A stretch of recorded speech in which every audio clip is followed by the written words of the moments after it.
In the previous videos, the conditional statements that we went over were pretty straightforward.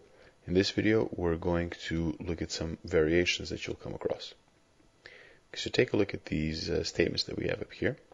The first one says, if you're in law school, then you took the LSAT.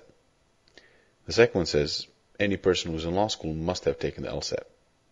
And the third one says, in order to be in law school, you're required to have taken the LSAT.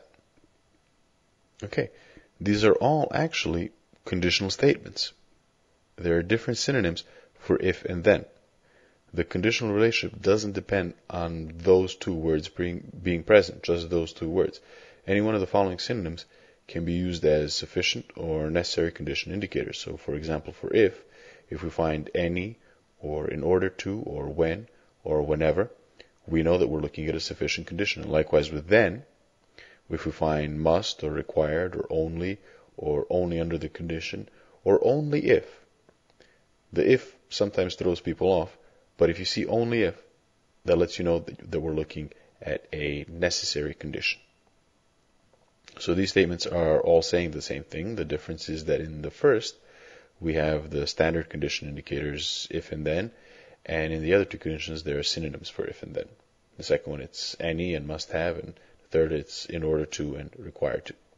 And like I said, notice in the then column, we have the synonym only if. People do get confused because they see the if and they assume that it must be a sufficient condition indicator and not a necessary condition indicator. But whenever you see only if, you should immediately think to yourself that it's a necessary condition indicator. It's a synonym for then. And this is something really to pay attention to and to make sure that you remember and understand, because it comes up a lot on the test. Okay, let's take a look at this statement. It says, unless you have taken the LSAT, you're not in law school. Unless appears frequently, and the best way to understand it is to simply replace unless with if not. So whenever you see unless in a statement, just think to yourself, if not. And like the other indicators, unless also has synonyms, and its most frequent synonym is except. So unless is a sufficient condition indicator, just think if not. And upon seeing this statement, unless you have taken the LSAT, you would translate it into, if not you have taken the LSAT, you are not in law school. And obviously a better way of phrasing that is, if you haven't taken the LSAT, then you're not in law school. And this also means exactly the same thing as the statement we've been using all along. It sounds a little different, but we'll explain why in more depth in the next section. Okay, let's take a look at this statement. It says, if you didn't take the LSAT, you're not in law school.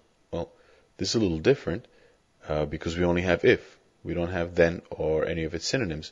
And that's okay. There's no problem if only one of the indicators is present. It could be either one. You could just have the sufficient or just the necessary indicator. And it's not the presence or absence of indicators that determines whether or not it's a conditional statement. It's the relationship between the conditions. And if you notice, this is the statement we came up with after we substituted if not for unless. And in general, conditionals with unless or except won't have a necessary condition indicator. All right, let's take a look at this statement. It says, you must have taken the LSAT if you are in law school. Well, we see here that the conditions are in reverse order. The necessary condition is first, and the sufficient condition is second. Once again, there's no problem if the necessary condition is first and the sufficient condition is second. The order of the conditions doesn't define the relationship. It's their logical relationship to one another. So here the first part of the sentence is the necessary condition, and the necessary condition indicator is must. The second part of the sentence is the sufficient condition, and the indicator is the standard if. Once again, it's the same meaning that we've been working with in this lesson, that if you're in law school, then you took the LSAT. So to recap, the conditions aren't only indicated by if and then. There are a lot of synonyms. The conditions can appear without any indicators, and the conditions can appear in either order.